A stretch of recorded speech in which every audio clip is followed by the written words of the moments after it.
Hello my दोस्तों लोग प्रणाम।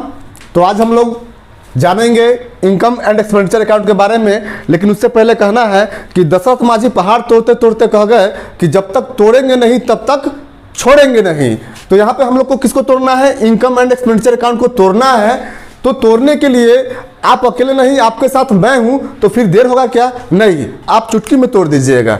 तो चलिए जानते हैं यहाँ पे क्या दिया हुआ है। नेम ऑफ द ऑर्गेनाइजेशन, यानी कि जिस संस्था के लिए हम लोग इनकम एंड एक्सपेंडिचर अकाउंट बना रहे हैं उस संस्था का यहाँ पे नाम होना चाहिए। फिर दिया हुआ है इनकम एंड एक्सपेंडिचर अकाउंट, यानी कि जो खाता तैयार कर रहे हैं उस खाता का नाम हो गया यहाँ इनकम एंड एक्सपेंडिचर अकाउंट।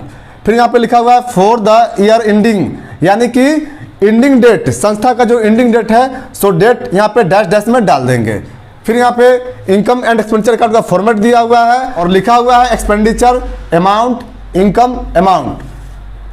तो हम जान ले यदि कोई भी अकाउंट्स हो उसका फॉर्मेट बनाते हैं तो डीआर में 2 लिखा जाता है और सीआर में बाई लिखा जाता है। फिर यहाँ पे दिया हुआ है ऑल रेवेन्यू पेमेंट, यानी कि सभी आयगत भुगतान, सभी आयगत भुगतान को हम लोग एक्सपेंडिचर में लिखेंगे, यानी कि डीआर में लिखेंगे।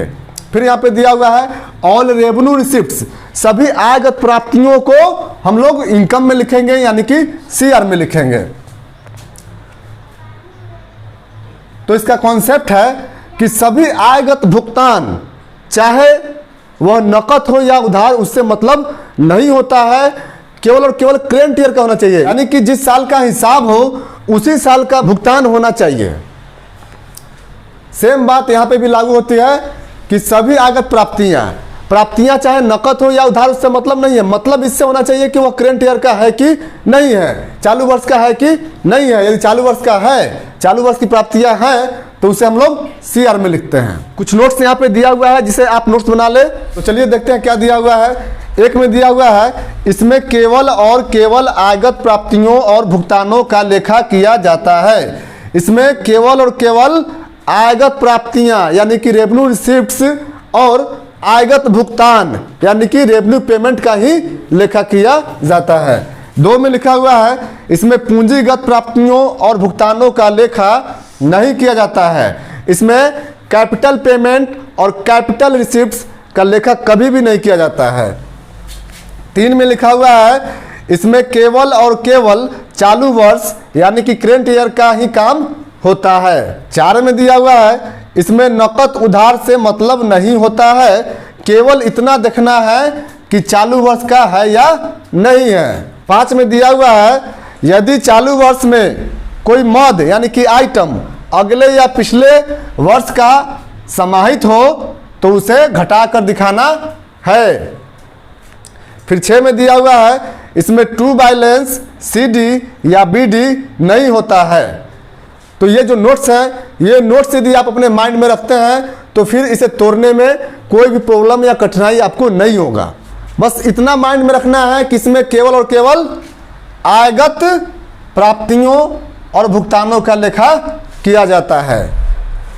इसमें पूंजीगत प्राप्तियां और पूंजीगत भुगतान का लेखा कभी भी नहीं होता है। इसमें केवल और केवल चालू वर्ष का ही काम होता है। इसके अगले या पिछले वर्ष का कोई आइटम हो तो उसका काम नहीं होगा। हाँ, यदि कोई आइटम में अगले या पिछले वर्ष का आइटम शामिल हो तो उसे घटाकर निकाल देंगे। सो हमने यहाँ पे लिख दिया है कि इसमें नकद या उधार से मतलब नहीं होता है, केवल इतना देखना है कि आइटम जो है कि चालू वर्ष का है कि नहीं। फिर यहाँ पे हमने बोला है कि यदि चालू वर्ष में कोई मद, कोई आइटम चाहे अगले वर्ष का हो या पिछले वर्ष का हो शामिल हो तो उसे घटाकर ही दिखाना है। और इसमें ट्रू बैलेंस सीडी या बीडी नहीं होता है, यानी कि जब हम लोग इनकम एंड एक्सपेंडिचर अकाउंट का एडजस्टमेंट करते हैं तब की बात है यहाँ पे। तो तब की बात क्या है? तो ये 4 नोट्स जो है आप अपने माइंड में रखिएगा। कब? जब इनकम एंड एक्सपेंडिचर अकाउंट का एडजस्टमेंट कीजिएगा तब। तो क्या दिया हुआ है? साल के शुरू का एडवांस, साल का शुरू का एडवांस हो तो उसे प्लस करना है। किसी भी आइटम से संबंधित साल के शुरू का एडवांस हो तो उसे क्या करना है? प्लस करना है। और साल के अंत का एडवांस माइनस करना है। यदि साल के शुरू का आउटस्टैंडिंग हो तो उसे माइनस करना है, और साल के अंत का आउटस्टैंडिंग हो तो उसे प्लस करना है। अब बात यहाँ पे ये है कि साल के शुरू का एडवांस प्लस क्यों होगा, माइनस क्यों नहीं होगा। तो प्लस इसलिए होता है क्योंकि यह करेंट ईयर का होता है। यदि कोई बिजनेस हम लोग 1 अप्रैल 2002 में शुरू करते हैं तो इसका एंडिंग कब होगा, 31 मार्च 2002 में होगा। तो साल के शुरू का जो एडवांस होता है वह करेंट ईयर का होता है, और साल के अंत का जो एडवांस होता है वह करेंट ईयर का ना होके अगले ईयर का होता है, अगले साल का होता है। जैसे यदि कोई हमें एडवांस देता है 2002 के अंतिम महीने में, तो वह एडवांस 2002 के लिए नहीं 2003 के लिए होता है, और 2003 के अंत में जो देता है एडवांस वह 3 के लिए नहीं 4 के लिए होता है, और जो 4 के अंत में एडवांस देता है वह 4 का नहीं 5 का एडवांस होता है। तो इसलिए यहाँ पे लिखा गया है कि साल के अंत का एडवांस जो है कि माइनस हो जाता है, यानी कि यह करेंट ईयर का नहीं होता है। फिर यहाँ पे दिया हुआ साल के शुरू का आउटस्टैंडिंग। साल के शुरू का आउटस्टैंडिंग का मतलब होता है कि यह पिछले साल का होता है, करेंट ईयर का नहीं होता है। करेंट ईयर से पिछले साल का आइटम होता है, इसलिए इसे माइनस करते हैं, और साल के अंत का जो बकाया होता है वह करेंट ईयर का होता है, इसलिए इसे प्लस करते हैं। ओवरऑल इसमें एक ही बात है, केवल और केवल करेंट ईयर का लेखा करना है। अब हमें समझना है कि करेंट ईयर का आइटम कौन है भाई, तो उसे समझने के लिए ये चार बात जो है एकदम सेट करके रखना होगा अपने माइंड के अंदर।